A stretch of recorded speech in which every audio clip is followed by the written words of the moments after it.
Milestone ট্র্যাজেডির বিমানটা ঠিক এই জায়গায় ক্র্যাশ করে কিন্তু ভেতরে চলে যায়। আমরা একজন প্রত্যক্ষদর্শী, যিনি ওই গতকাল এইখানে সরাসরি ছিলেন, আমরা তার সাথে একটু কথা বলবো। ভাই, আপনার নামটা বলবেন? আমার নাম জাবের, আমি মাইলস্টোন কলেজের হিউম্যানিটিস ডিপার্টমেন্টের ছাত্র, ফার্স্ট ইয়ারের। কি দেখলেন ভাই, শুরুতে একটু যদি বলেন। কালকে প্রথমে হয়েছে কি, আমরা ক্লাস করতেছি, তখন 1:06 বাজে স্যার ক্লাসে ঢুকার পরে আমরা ঠিক একটা সাউন্ড পাইছি, বিকট একটা সাউন্ডটা মানে স্বাভাবিকের থেকে অস্বাভাবিক ছিল, আর একটা তাপ অনুভব করছি। যখন আমরা শব্দটা পাইছি তখন আমরা ঠিক ক্লাস থেকে সবাই 3 জন বাইরে হয়েছি, স্যারটা সবাই বাইরে হয়েছে। বাইরে হয়ে আসার পরে দেখলাম কি কিছু একটা আগুনের মধ্যে দৌড় দিয়ে এই যে ক্রাশ করে ভিতরে ঢুকে যাওয়ার পর আমি দেখলাম কি ওইখানে দাঁড়ায় একটা বাচ্চা দৌড় দিছে। বাচ্চাটা মানে এমন ভাবে ব্লাস্ট হয়ে গেছে, বাচ্চাটা ছিঁড়া খন্ডগুলো ওইদিকে ছড়ায় গেছে। পরে আমরা তোর দৌড়তে নামার পর আইসা দেখি এই জায়গায় একটা আন্টি ছিল, আন্টির একদম শরীর ভাগ হয়ে গেছে। এই জায়গায় খালা পড়া ছিল, খালার পুরো বডি এইখান থেকে চিরা 2 ভাগ হয়ে গেছে, আর এই জায়গায় 2টা বাচ্চা পড়া ছিল, মানে খন্ড হয়ে গেছে। তারপর আমরা মানে উদ্ধারের জন্য এক্সিট গেটটা ভাঙতে গেছি ওইখান থেকে বাচ্চাদের অনেকগুলা বাচ্চা বের করছি। একটা ম্যাম, ওনায় পুরো পুড়ে গেছে শরীর, কিচ্ছু নাই, জামা কাপড় কিচ্ছু নাই, তার মাংস ছিঁড়া পড়তে ছিল। ওই ম্যাম করছে কি, এই যে এই সাইডের ক্লাসটা হইছে নারকেল গাছের কোন ক্লাসটা, ওই ক্লাস থেকে ইনি মানে বাচ্চাদের টাইনে বাইর করতেছে, সব বাচ্চাদের মানে পুরো মানে খারাপ অবস্থা হয়ে গেছে আঙ্কেল, বলার মতো না, মানে এমন একটা বিশ্রী রকম অবস্থা হয়েছে। আমি কোলে নিতেছি, আর আমার হাতে মাংস আছে, ওদের মাংস আর রক্ত লাইগা ছিল, এরকম একটা মানে খুবই বিশ্রী রকম একটা অবস্থা দেখছি। পরে ওদেরকে নামাই দিয়েছিলাম, পরে ম্যাম দেখতেছি আস্তে আস্তে কেমন পড়ে যাচ্ছে।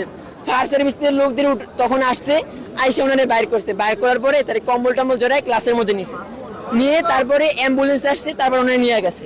তারপর আমরা কতক্ষণ পরে পিছনে দিয়ে গেছি, দেখতেছি যে ওয়াশরুম থেকে হাত বাইর করে বলতেছে যে ভাইয়া বাঁচাও, আর রক্ত পড়তেছে ওদের হাত থেকে।